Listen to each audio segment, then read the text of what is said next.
In this quick video, we're going to troubleshoot any NETGEAR router, modem, or Wi-Fi router that's no longer getting internet. So that's a pretty common problem. Now this particular one looks like a box, but your NETGEAR router or modem might have antennas on it. They look different, but this is what I want to do is help you figure it out. So you're able to tell if it's the difference between just the modem itself that the internet comes in. We'll have like a coaxial input like this. And if it doesn't have that coaxial input, then you know it's just a Wi-Fi router where it would connect to a modem like this. But it's pretty much the same. So the first thing you want to do is, if you're not getting internet, is just to unplug everything out of the wall. And what that does is a soft reset. And if you have any devices that you're not able to get internet on, like a phone, go ahead and shut those down, restart them. Your computer, go ahead and restart the computer. Your TV, restart the TV, smart TV. And then after about 10 minutes, plug everything in. You want to find that a lot of times that will fix the issue with your router.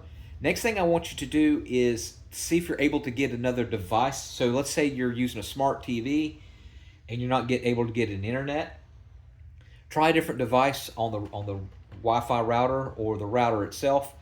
Try a smartphone, try a laptop, and if those are working, then you know the issue is not with your router. The issue is with your device itself. So you need to fix the device that's having the issue. All right. Now we already did a soft reset. Next thing I want you to do is to do a hard reset. And to do a hard reset, and one way you are able to tell if it's still not getting connected is the light will be flashing green. So as you can see there, and on some of them it'll be on the side. It just depends on the model. Some will be at the top like that. You'll have like a flashing green light on it. Right there it says power.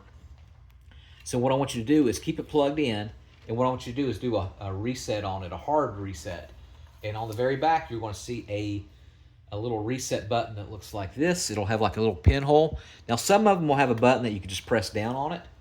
But either or, what you need to do is either press down on the button or get a safety pin or a paper clip like this, or a small precision screwdriver, and you're going to hold down onto it, the hole, and you'll feel a click, and you're going to hold down for at least 5 seconds, and you don't let go.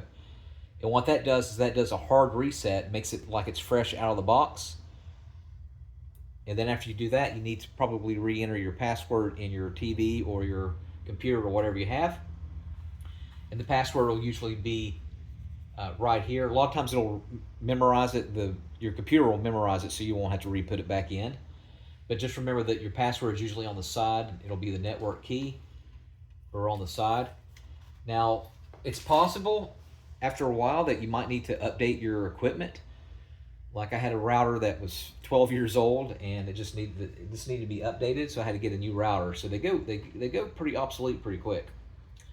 All right, let me know which one helped, and make sure you subscribe.